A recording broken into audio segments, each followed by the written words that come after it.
व्यक्ति के रूप में, संस्था के रूप में अपने अपने अच्छे अच्छे काम करने वाले लोग सर्वत्र दिखते हैं।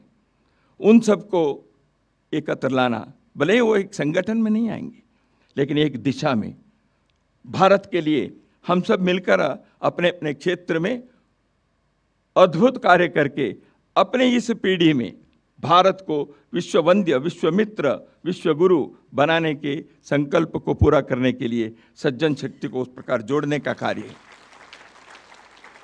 इसी दृष्टि से संघ ने समाज परिवर्तन के 5 क्षेत्र को संघ ने चयन किया। सामाजिक समरसता, किसी प्रकार के जन्म आधारित भेदभाव नहीं,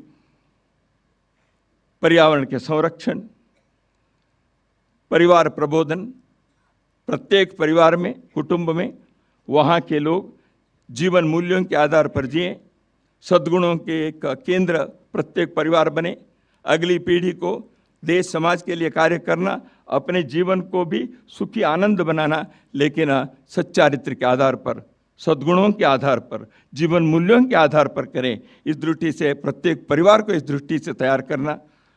इसी दृष्टि से भारत में आज जिस प्रकार की आवश्यकता है, हमेशा है, एक स्व के आधार पर स्वदेशी जीवन शैली को, आत्मनिर्भरता को। माननीय प्रधानमंत्री इस विषय के बारे में अधिक आग्रह कर ही रहे हैं, बाकी सभी पर भी आप कर ही रहे हैं। तो इस दृष्टि से देश भर में एक स्वदेशी के वातावरण को, आचरण को निर्माण करना। और 5वां, नागरिक कर्तव्य। प्रत्येक नागरिक अपने कर्तव्य को निभाए, समाज के प्रति, राष्ट्र के प्रति, कानून के प्रति। तो उस दृष्टि से नागरिकों के कर्तव्य को जागृत करना, इन सभी को केवल उपदेश भाषणों से करने से नहीं होता, लेकिन उसके लिए आचरण के संकल्प चाहिए। संघ के कार्यकर्ता इन परिवर्तनों के 5 आयामों में आचरण को आग्रह करते हुए आगे बढ़ रहे हैं। हम इसी के आधार पर देश के का नए उत्साह, उल्लास, उमंग जगाएं।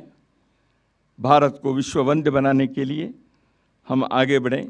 एक नए भारत का निर्माण करने की सार्थकता अपने जीवन में हमें मिले, ऐसे हम भगवान से प्रार्थना करते हैं। लेकिन पुरुषार्थ के आधार पर अपने प्रयत्न को हम नहीं छोड़ेंगे। इसी नए संकल्प के साथ हम आगे बढ़ेंगे। तेरा वैभव अमर रहे माँ, हम दिन चार रहे न रहे।